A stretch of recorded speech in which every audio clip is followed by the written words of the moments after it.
एक बार कल्पना कीजिए कि हम किसी बहुत बड़े और एकदम चमचमाते हुए मॉल में टहल रहे हैं।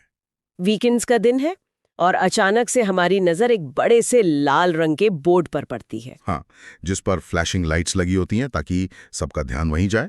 बिल्कुल। और उस बोर्ड पर बड़े बड़े अक्षरों में लिखा होता है, दिवाली महासेल 50% प्लस 50% ऑफ। अब ये देखते ही दिमाग में सबसे पहला ख्याल क्या आता है? यही ना कि 50 और 50 मिलकर तो 100 होते, मतलब सामान एकदम मुफ्त मिल रहा है। सही में लोग सोचते हैं कि बस दुकान के अंदर जाओ और सामान उठा लो, लेकिन जैसे ही कोई बिलिंग काउंटर पर पहुंचता है तो उसे एहसास होता है कि उसके साथ एक बहुत बड़ा मनोवैज्ञानिक खेल खेला गया है। एक बहुत ही चालाकी भरा खेल, सच कहूं तो। है ना? तो रैपिड प्रिपरेशन में आपका स्वागत है।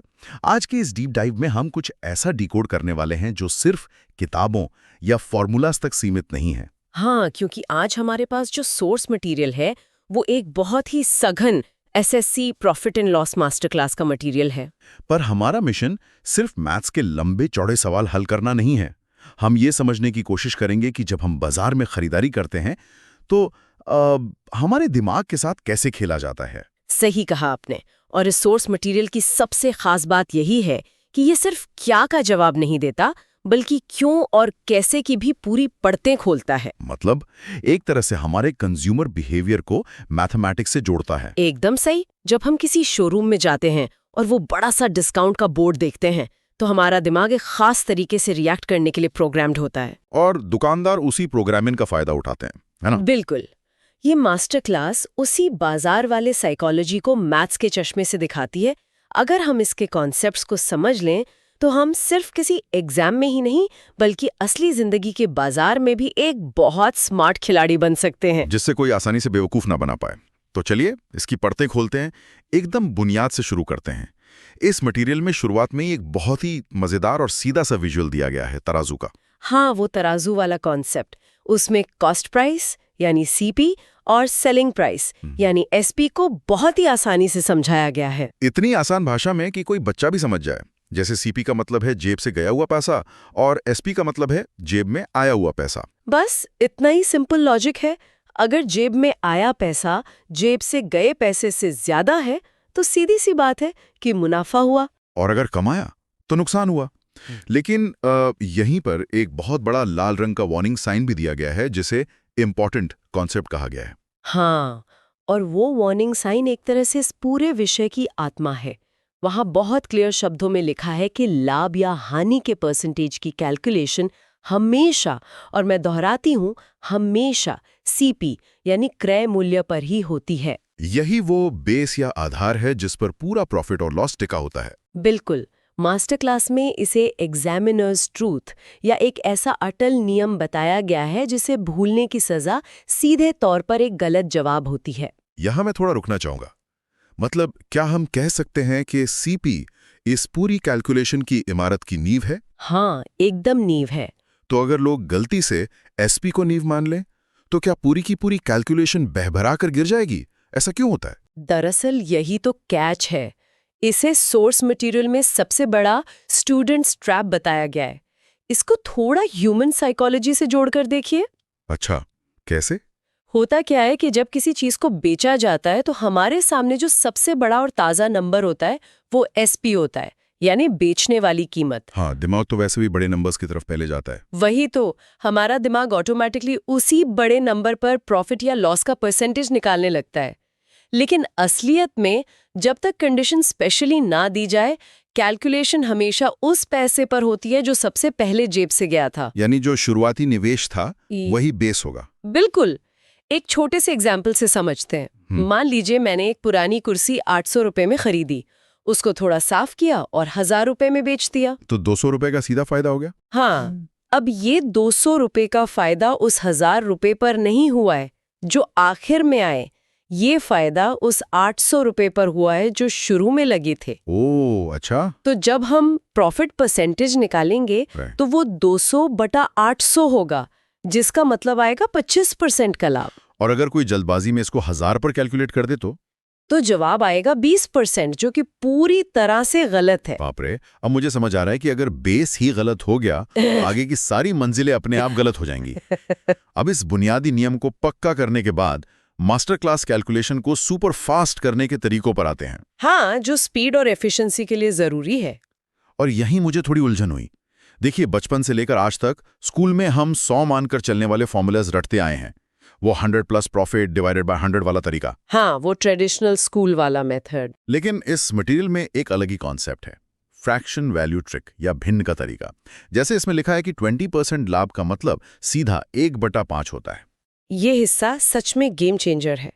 जब हम 20% को 1/5 लिखते हैं तो ये सिर्फ मैथ्स नहीं है, ये एक पूरी कहानी बता रहा है। कैसे? इसमें जो डिनोमिनेटर यानी नीचे का नंबर है 5, वो हमारा बेस है। और अभी हमने क्या सीखा था कि बेस हमेशा सीपी होता है। एकदम सही। तो 5 हो गया हमारा सीपी, और जो न्यूमरेटर यानी ऊपर का नंबर है 1, वो हमारा प्रॉफिट है। अच्छा, तो 5 रुपए लगाकर 1 रुपए का फायदा हुआ। बिल्कुल। इसका सीधा सा मतलब निकला कि अगर 5 रुपए की लागत है तो एसपी अपने आप 5 और 1 मिलकर 6 हो जाएगा। ये तरीका दिमाग को लंबे फॉर्मूलाज की जंजीरों से आजाद कर देता है। लेकिन यहां मैं थोड़ा सा पुशबैक देना चाहूंगा, एक आम इंसान की तरह। हाँ, पूछिए। फॉर्मूलेस तो बचपन से याद है, वो सेफ लगते हैं। क्या सिर्फ इन्फेक्शन वाली ट्रिक से काम चल जाएगा? मेरा मतलब है, अगर सवाल में सीधे 20% या 10% दिया है तो 100 मानकर चलना मुझे ज्यादा आसान लगता है। फिर इस नई ट्रिक में दिमाग क्यों खपाना? ये बहुत ही जायज सवाल है और ज्यादातर लोग शुरू में यही सोचते हैं। लेकिन इसका असली फायदा तब दिखता है जब परसेंटेज आसान नहीं होते। जैसे? मान लीजिए सवाल में प्रॉफिट 20% नहीं बल्कि 12.5% है, यानी 12.5%। अब सोचे, अगर कोई पुराने 100 वाले फॉर्मूले से इसको करेगा तो वो 100 में 12.5 जोड़ेगा, फिर उसको 100 से डिवाइड करेगा। उफ। बिल्कुल, वो डेसिमल्स और कैलकुलेशन के ऐसे भंवर में फंसेगा कि एक ही सवाल में उसके 5 मिनट बर्बाद हो जाएंगे। हाँ, डेसिमल से तो वैसे भी काफी डर लगता है, कैलकुलेशन मिस्टेक होने के चांसेस बढ़ जाते हैं। और यही फ्रैक्शन ट्रिक किसी जादुई छड़ी की तरह काम आती है।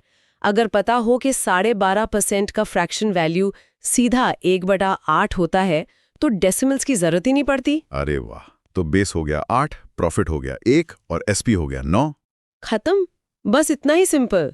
इसी तरह अगर 16.66% जैसा अजीब सा नंबर हो तो वो सीधा 1/6 बन जाता है। ये तो सच में मुश्किल कैलकुलेशन के ट्रैफिक जैम को बाईपास करने का एक एक्सप्रेस वे लग रहा है। वही तो, स्टैंडर्ड फॉर्मूलाज उलझा देते हैं, जबकि इस ट्रिक से अजीब नंबर भी सेकंड में सॉल्व हो जाते हैं। कमाल की बात है। अब यहां से ये मास्टर क्लास और उसकी चर्चा एक कदम आगे बढ़ती है और असली बाजार में एंटर करती है।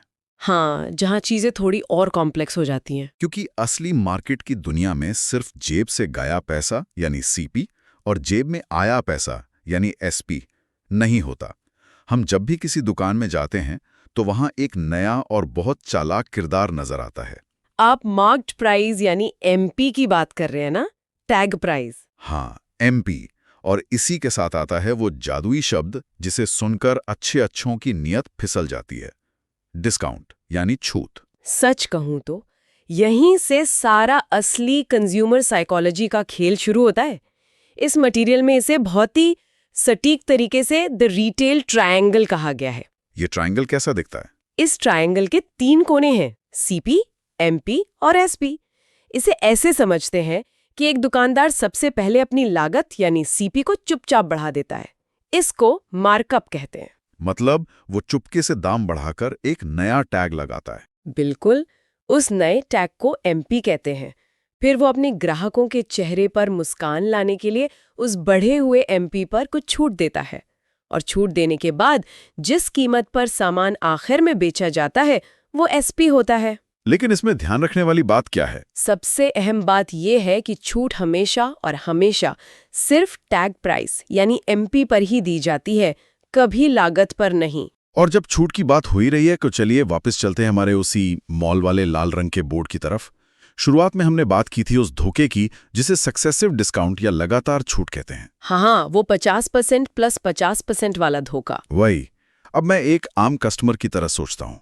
मान लीजिए मैं मॉल में गया और एक जैकेट देखी जिसका टैग प्राइस 1000 रुपए है। पहली 50% की छूट मिली तो 500 रुपए कम हो गए। सही कैलकुलेशन है, बचा 500। अब उस 500 पर फिर से 50% की छूट, तो 500 रुपये और कम हो गए, कीमत होगी 0, जैकेट मेरी। लेकिन मुझे भी पता है कि दुकानदार कोई समाज सेवा तो कर नहीं रहा है। तो यहाँ एक्चुअली में क्या गेम चल रहा है?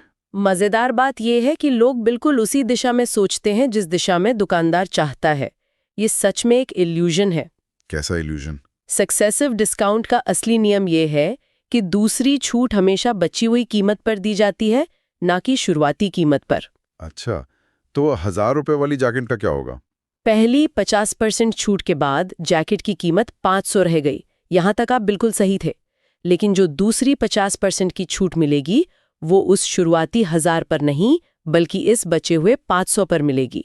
ओह, तो 500 का 50% मतलब 250 रुपये कम होंगे। एकदम सही पकड़ा। तो अंत में वो जैकेट मुफ्त में नहीं, बल्कि 250 रुपये में मिलेगी।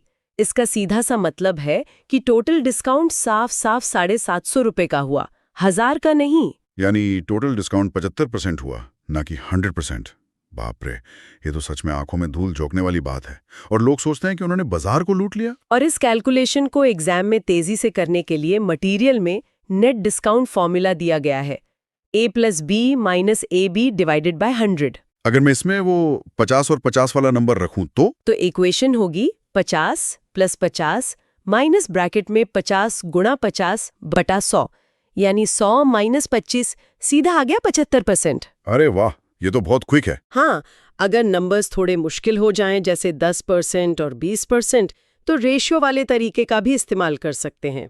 ये सब इसलिए है ताकि लोग इस धोखे को सेकंड्स में पहचान लें। इसी छूट और प्रॉफिट के बीच के रिश्ते को समझाते हुए इस मटेरियल में एक जादुई सूत्र या मैजिक रिलेशन की भी बात की गई है।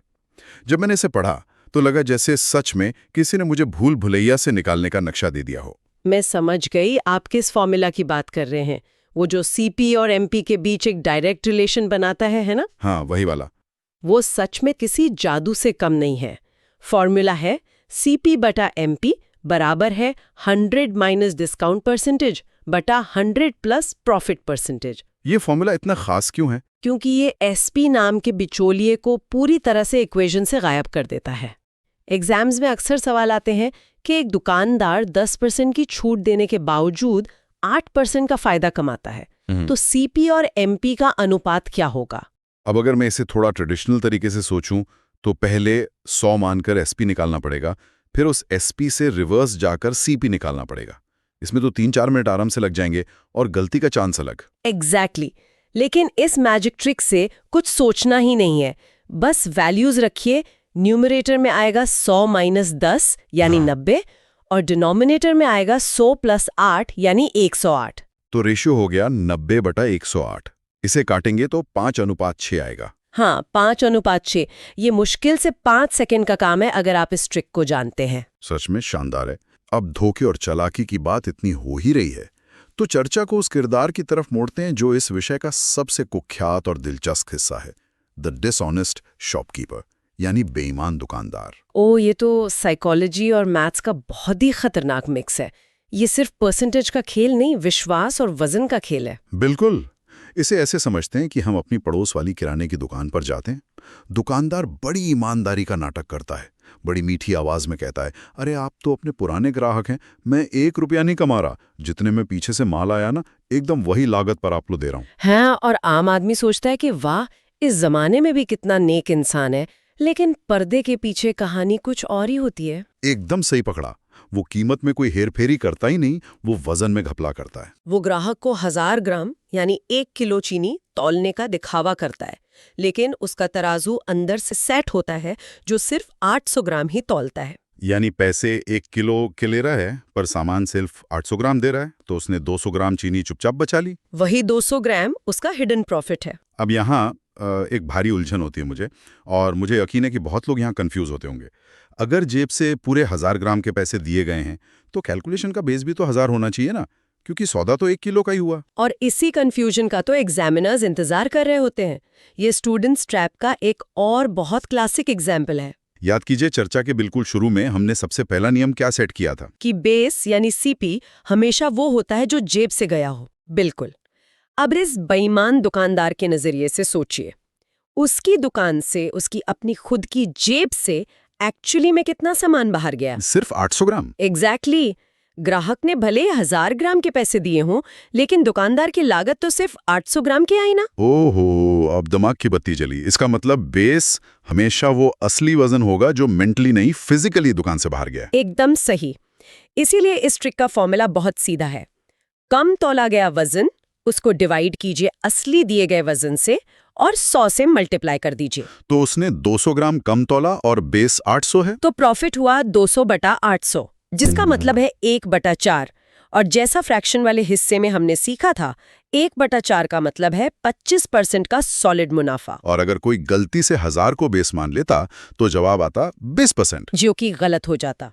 हाँ, गलत ऑप्शंस में तीसरा या चौथा ऑप्शन हमेशा 20% ही दिया होता है, ताकि लोग फंस जाएं। ये सच में आंखें खोल देने वाला था। ये दुकानदार सिर्फ पैसे में ही नहीं, गणित के नियमों में भी धोखा दे रहा है। चलिए, इस फ्रॉड को समझने के बाद अब मास्टर क्लास के एडवांस्ड लॉजिक वाले हिस्से की तरफ चलते हैं। हाँ, जहाँ ऐसी स्थितियां हैं जो देखने में डरावनी लगती हैं, पर लॉजिक क्लियर हो तो बहुत आसान होती हैं। जैसे एक कॉन्सेप्ट है इक्वल एसपी, यानी जब सेलिंग प्राइस एकदम बराबर हो। ये एक ऐसी चीज है जो मेरी आम समझ को बहुत चैलेंज करती है। ये एग्जाम्स के सबसे ट्रिकी सवालों में से एक होता है। इसकी शर्त ये होती है कि अगर दो अलग अलग आइटमों का एसपी बराबर है और एक पर X% का प्रॉफिट है और दूसरे पर X% का ही लॉस है, तो ओवरऑल डील में क्या हुआ? अब देखिए, एक नॉर्मल कॉमन सेंस तो यही कहती है ना कि मान लीजिए मैंने 2 लैपटॉप 50-50 हजार में बेचे। एक पर मुझे 20% फायदा हुआ और दूसरे पर 20% नुकसान। तो कॉमन सेंस कहती है कि फायदा और नुकसान बराबर हो गए, no profit no loss, right? और एग्जामिनर बस इस कॉमन सेंस के धोखे का फायदा उठाते हैं। मैथ के हिसाब से ये अजम्पशन पूरी तरह गलत है। ऐसा क्यों? जब दो चीजों का सेलिंग प्राइस सेम होता है और उनके प्रॉफिट और लॉस का परसेंटेज भी सेम होता है, तो याद रखिए ऐसी स्थिति में हमेशा नुकसान ही होता है। हमेशा नुकसान? ऐसे कैसे हो सकता है जब परसेंटेज सेम है? क्योंकि दोनों चीजों का बेस यानी सीपी अलग अलग है। थोड़ा लॉजिक लगाइए, जिस लैपटॉप पर आपको प्रॉफिट हुआ उसे जरूर आपने कम कीमत में खरीदा होगा और जिस पर लॉस हुआ उसे बहुत ज्यादा कीमत में खरीदा होगा, तभी तो 50,000 में बेचने पर भी नुकसान हो गया। हाँ, ये बात तो है। जब आप इन दोनों के अलग अलग सीपी को निकालकर उन्हें जोड़ते हैं तो टोटल सीपी हमेशा टोटल एसपी यानी 1 लाख रुपए से ज्यादा ही निकलता है। और मजेदार बात यह है कि आपको ये लंबा कैलकुलेशन करना ही नहीं है, इसे निकालने की डायरेक्ट ट्रिक है। अच्छा, वो ट्रिक क्या है? इस हमेशा होने वाले नुकसान को निकालने का फॉर्मूला है ब्रैकेट में x² डिवाइडेड बाय 100%। अच्छा, मतलब मुझे दोनों के अलग सीपी निकालने के झंझट में पड़ना ही नहीं है। बिल्कुल नहीं।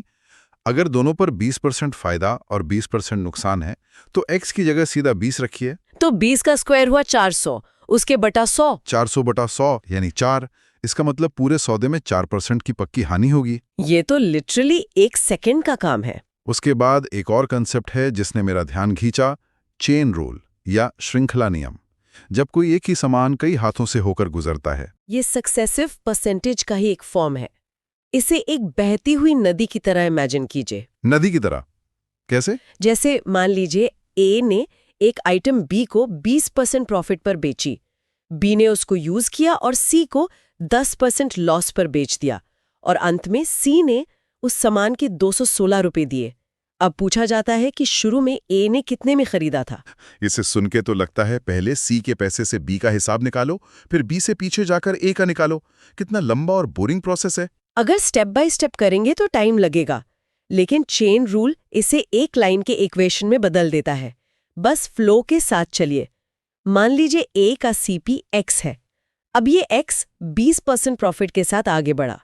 20% प्रॉफिट मतलब फ्रैक्शन में चीज अपने आप की 120% हो गई, यानी 120/100। हाँ, 100 पर 20 का फायदा। फिर ये सामान 20 से सी पर गया 10% लॉस के साथ, यानी कीमत 10% कम हो गई, तो बची 90% यानी 90/100। ठीक है। और ये पूरी नदी कहाँ रुकी?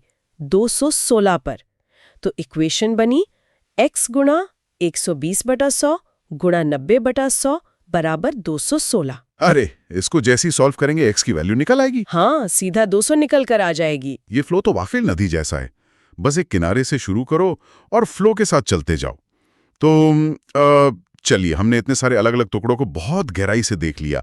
तराजू वाले बेस रूल से लेकर फ्रैक्शंस के जादू तक, लगातार छूट के धोखे से लेकर बेईमान दुकानदार, और उसके बाद ये चेन रूल का फ्लो। अब समय है इस पूरी पिक्चर को एक साथ जोड़कर देखने का। और इस पूरी यात्रा का जो कंप्लीट सिंथेसिस है वो मास्टर क्लास के आखिर में बहुत ही सुंदर तरीके से समअप किया गया है। अगर हम एक सामान की पूरी लाइफ जर्नी को देखें तो कहाँ से शुरू होती है? फैक्ट्री से, जहां उसकी असली लागत या सीपी तय होती है। सही। फिर ये सामान दुकानदार के पास आता है।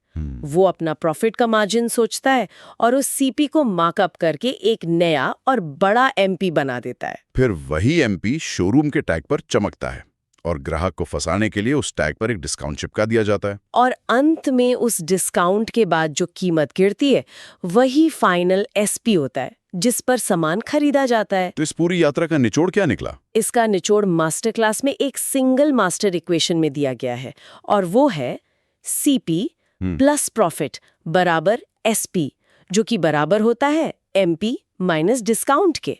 ये एक अकेली पंक्ति इस पूरे बाजार का परम सत्य है। क्या बात है। और मास्टर क्लास में एग्जाम से ठीक पहले रिवाइज करने के लिए एक रैपिड रिवीजन चीट शीट भी दी गई है ना, कि इसे स्क्रीनशॉट ले लो और पांचों सवाल बिना पेन उठाए कर लो। जैसे अगर लिखा हो कि 15 का सीपी बराबर 10 का एसपी, तो वहां सीधा 50% प्रॉफिट। हाँ, ये सब उसी आखिरी रिवीजन चीट शीट का हिस्सा है जिससे कॉन्फिडेंस बिल्ड होता है। ये गहन विश्लेषण सच में एक मास्टर क्लास था। हर एक पॉइंट दूसरे से इतनी मजबूती से जुड़ा हुआ है। अगर लोग अपने बेसिक्स क्लियर रखें और इस बाजार की साइकोलॉजी को समझ लें तो कोई भी कैलकुलेशन हमें डरा नहीं सकती। और कोई चालाक दुकानदार धोखा भी नहीं दे सकता। तो इस डिस्कशन को हम यहीं विराम देते हैं। आज हमने समझा कि यह टॉपिक सिर्फ नंबर्स का नहीं, रियल वर्ल्ड के स्कैम्स और उनके पीछे छुपे लॉजिक को समझने का जरिया है। लेकिन जाने से पहले एक विचार मैं सबके लिए छोड़ना चाहूंगा। जरूर। आज हमने उस बेईमान दुकानदार की बात की जो बड़ी मीठी बातें करके 1000 ग्राम की जगह 800 ग्राम तौलता है, और हमने उस बड़े वाले शोरूम की भी बात की जो फ्लैशिंग लाइट्स के साथ 50+50 का धोखा देता है। जरा सोचिए, अगर कोई दुकानदार इन दोनों ट्रिक्स को मिला दे तो? बाप रे, वो तो डेडली कॉम्बो हो जाएगा। वही तो। अगर कोई बेईमान दुकानदार 800 ग्राम तौलने की चोरी भी करे और साथ ही उस पर लगातार छूट वाला बोर्ड भी लगा दे, तो पर्दे के पीछे मैथ्स का कितना बड़ा मायाजाल चल रहा होगा। वहां असली सीपी क्या बचेगा और कौन किसे लूट रहा होगा। ये तो सच में दिमाग को चकरा देने वाला थॉट है ना? तो अगली बार जब बाजार जाएं और कोई मीठी बातें करके भारी छूट का लालच दे या अपनी लागत पर सामान देने की कस्में खाए, तो अपने दिमाग में उस तराजू को याद रखिएगा और खुद से पूछिएगा, बॉस, यहाँ असली सीपी क्या है? इस सवाल के साथ हम आज आपसे विदा लेते हैं। सुनते रहिए, सीखते रहिए और बाजार के इन जालों से बचकर रहिए।